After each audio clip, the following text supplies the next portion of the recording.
I'm in the kitchen. That means I'm cooking. It's dinner time. What am I cooking? Okay. This is called zucchini pizza. I'm sure you probably already all know how to do it. But if you don't, in our town, it's zucchini time. So I'm gonna show you how to do it. I'm right here, but I don't want it, the camera's gonna be right here in this. Okay, slice your zucchini. I tell Jamie not to let it grow so big and fat, but he did again. This was the smallest one he brought in. It's not a contest for zucchini. We want to eat it good. And I hate when it's so big the seeds are, you know, popping out. So then when I get to the sides, I put it like this. Put them in here and fill it in. You don't have to be very particular. And then I'll save the rest of this and for tomorrow. We have people here tonight, so I need to make a big pan, but if it was just Jamie and I would I use a smaller pan. All right, so we're getting all this in here. And when it's cooked and you dish it up, it doesn't matter if, you know, each piece is not like a round. You kind of just take a big thing of it. Okay, here it is. That'll be good. Okay. Now, I just use this because I like it. Now, if you're real particular, you can do this, but I'm not, so I usually just pour it on because then I'll spread it later.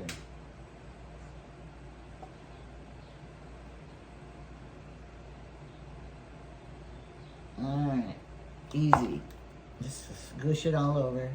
Is gooshing a good word when you cook? Probably not. Who wants to eat gushed food? If it looks good, it tastes good, I don't care. Some people hate zucchini. Lots of people hate zucchini. But this way you can disguise it. I'll put a little more here because we want it extra saucy. So we can't tell what's it made out of. And then this is usually a big enough can that I will save the rest for tomorrow too. All right, then you put whatever you like on your pizza. I'm gonna put some onion on part of it.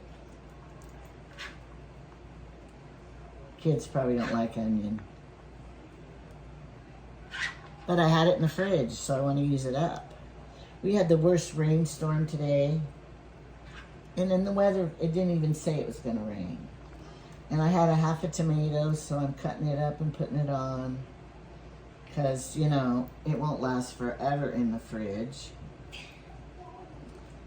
Jamie doesn't really like pepperoni.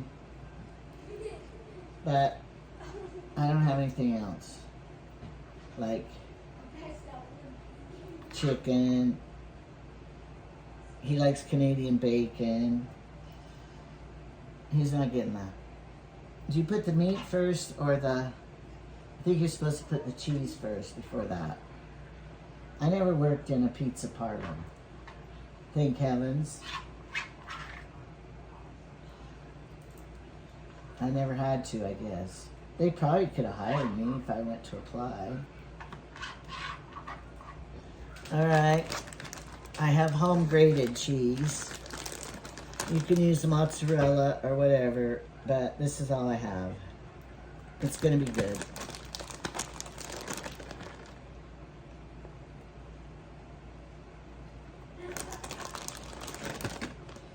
I don't measure. You don't have to. I'm not gonna measure. I'm not even gonna write the recipe down for you because it's too basic. How do you do it? You just layer on top of zucchini. Okay. All right. Now I'll put the pepperoni on it. Now in our stores, they don't probably it's occasionally they sell this big bag of pepperoni. And it's like ends and pieces or something. What's it called? Value pack. And when they have it, I buy a couple of them and put it in the freezer for zucchini time. So now is the time to get it out. Now, if it was up to me and it was only for me, I would put black olives on it too. But I have learned from my old years of living, children don't really like black olives much. And now that they're $2 a can, we're not going to waste them on this because they don't even like it anyway. They'll pick them off. And I love mushrooms, but I love it just like this. I'm not a very picky person. I like it like this too. Some of these are pretty frozen. These are frozen if you didn't know. If I was making it for company, not just kids, I would maybe go all out. David was here one year during zucchini picking time. And I made this and he loved it. I would make it for lunch and then we'd have something better for dinner. No, this is better. This is good. I like a lot of pepperoni. I want pepperoni on every bite because we're not going to be skimpy on it. Okay. I like it. You like how it looks?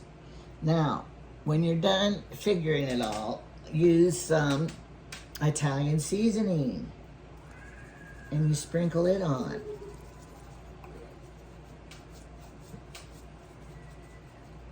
And sometimes I forget it, and it adds a lot when you do this. Because I'm not really using pizza sauce. I'm using just spaghetti sauce. So I think this adds. So sprinkle it on really good. Because, we want it to smell like pizza as well as taste like pizza. All right, so I put it in a 400-degree oven. And I don't know how long because I just come and look at it. At least 20 minutes, maybe a half an hour. But I've been known to burn it. If I leave Jamie in charge, he burns it. So I'll stay down here while I'm cooking and keep an eye on it.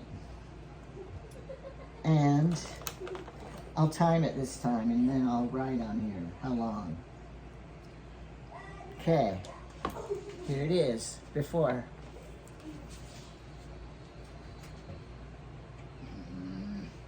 I hate when that happens.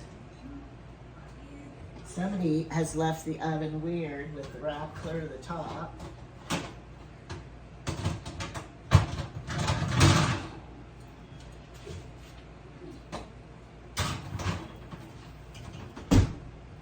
Okay, I'm going to put the timer. For 20 minutes. And we'll see what happens. Okay, I'll come back when it's done. All right, here's what happened to the stove.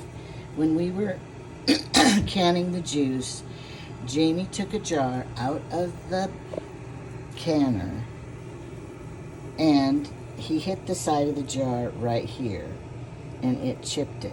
Now, why don't they make this glass on here, on this edge?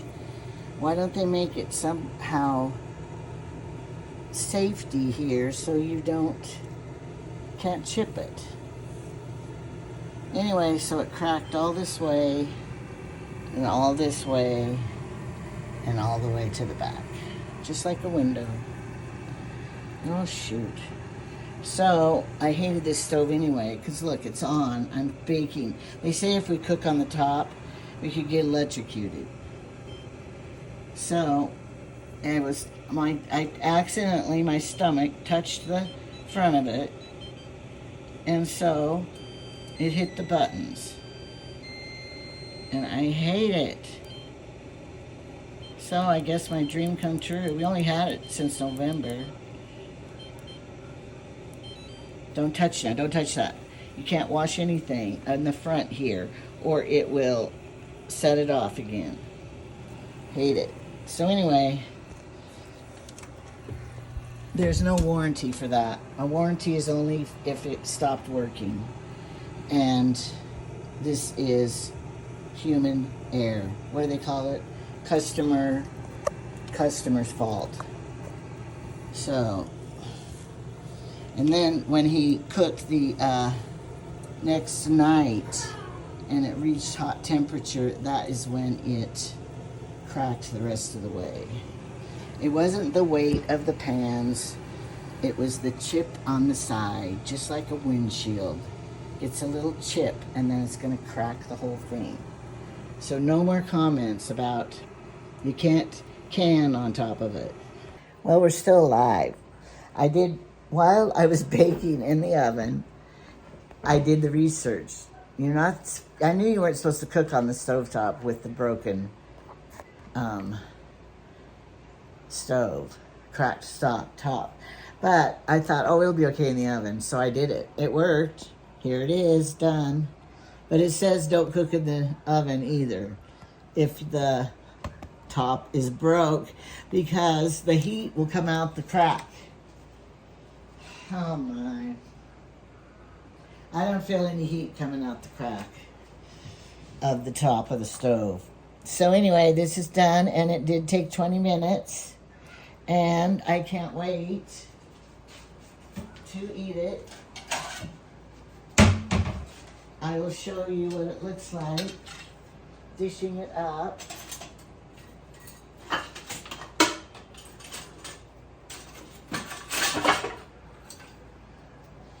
All right, I got a plate here. I'm gonna go for this. Wait, I want the onion side. I don't know I see onions here. I'm gonna cut into the middle. You just want the zucchini to get done. And here it is. I need to cut it right here.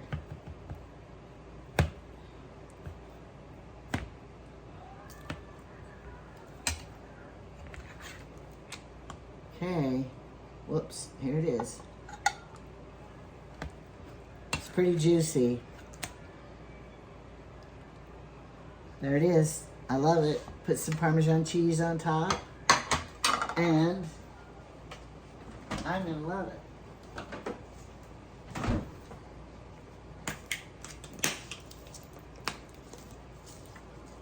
There we go. Now you know what to do with all that zucchini. People leave in your car when you're at church.